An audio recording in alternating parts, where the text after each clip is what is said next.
Kino-call out na ni Dwight Howard ang OKC Thunder na kunin siya bilang isang veterano sa kanilang kupunan.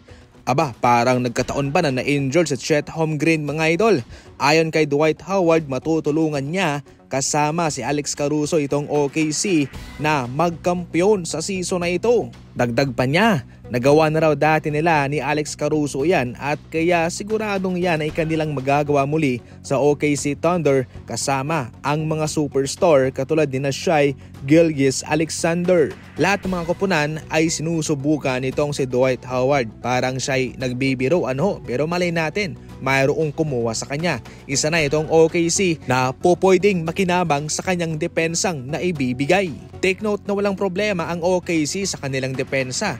Pero kung gusto nilang mas paigtingin palalo, pagandahin palalo yung kanilang depensa, pwedeng makatulong dyan si Dwight Howard. Ano sa tingin ninyo mga idol? I-comment lang yan. Hawak ng Golden State Warriors ngayon ang pinakamalakas na bangko o second unit sa history ng NBA. Sila lamang ang nakagawa niyan mga idol maliban sa Clippers na nag-average noon ng 53.2 points per game. Ang Golden State ngayon, mas pinalaki.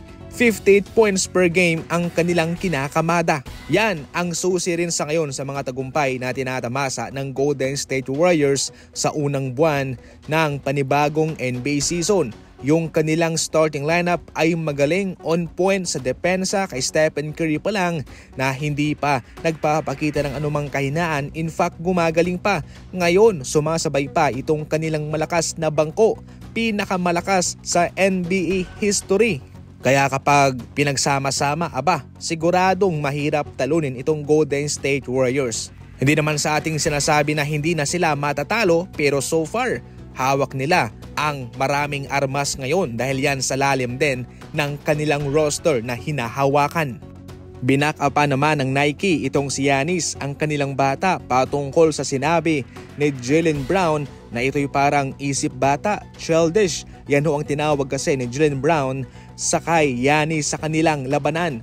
Nung ito'y nabiktima niya ng kanyang peeking handshake. Matatandaan na walang akong pakialam itong si Jaylen Brown sa Nike kung mayroon silang kapangyarihan kung sino ang kanilang gustong isalpak sa roster para sa Team USA. Mayroon kasing namamagitan ngayon sa Nike at kay Jaylen Brown. Dumagdag pa yung pag-aakusa ni Jaylen Brown na hindi siya pinili ng Team USA na mapabilang para sa Olympics ay dahil raw di umano sa kapangyarihan sa impluwensya ng Nike, which is wala nga silang magandang relasyon. Umabot din ng 2 taon na walang shoe deal itong si Jaylen Brown. Dahil dyan, siya na mismo ang nag-launch ng kanyang sariling kumpanya at kanyang sariling brand na 741 Performance. Yan lang muna sa ngayon ang ating mga fast break balita, and as always, maraming salamat po sa panonood.